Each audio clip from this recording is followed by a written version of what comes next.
So this is your sander. This is the Western Star. When you first come up to the plow, you want to make sure that your flap is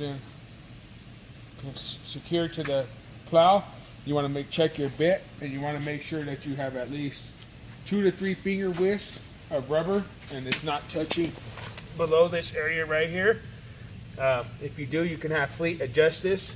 So just want to make sure that them are all tight. None of those bolts are loose or missing, because that rubber does adjust.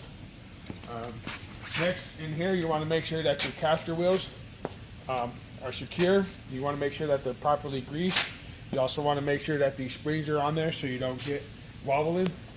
Next, you would come over here to your hydraulic rams.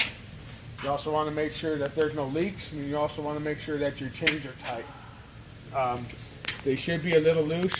This does fluctuate, and you just want to make sure that there is a little play in there. Not too much play, but some play.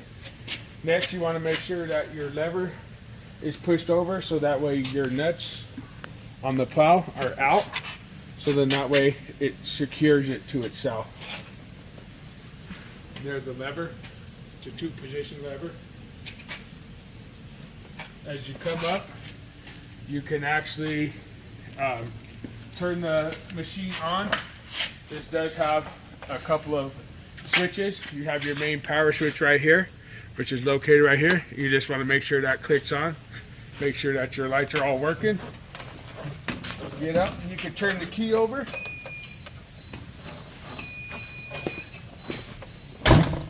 Let it warm up, or let it go through its cycle. By then you can start turning on your lights. Next, you want to make sure that this is your Air Force One or Force America box, as well as your hydraulic, and you want to make sure that you have hydraulic fluid in there, or ATF. Next is your ladder. You just want to make sure that it's secure. You have your handles up there if you need to get under there. I want you to make a note of where the tarp is. There is a lip underneath there, and you want to make sure the tarp is securely under there. If not, it will flap open. Next is your handle to your tarp. You want to make sure that that's secure. It's not loose or flailing, missing any of the things. Locking pins. Locking pins. Next, this is your door. You want to make sure that, like, right around anywhere from 2 inches to 1 inch, and you have a little ruler in there with the arrow. You want to be between 1 and 2 inches. Also, you want to make sure that none of these hydraulic motors, our lines, are leaking. These are what actually spin the sand and puts it out onto the airfield. You want to try to keep this generally cleaned. You do have some grease spots, so you want to make sure that you hit those up as part of your maintenance.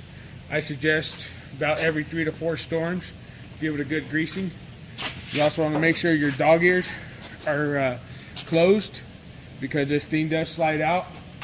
You want to make sure that your feet and your legs are up and they're not dragging.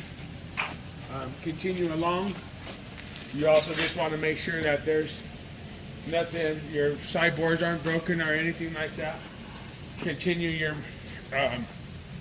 COD P-tip muffler. An example of what tarp you don't want is something like that. That will come loose in a high wind or even traveling down. You want to make sure that's tucked up underneath this lip right in here. So that will be fixed. Next, you can turn on your lights and go through all your lights and make sure all your lights are working. Here's another access point of checking your fluid. This side, you want to also make sure these rams, see how your chains are a little bit loose. That's typically about what you want. And they need to be evenly spaced on the chain links. And that's the rest of the side of this plow. We'll go ahead and get inside the cab, and we can go over the controls in there.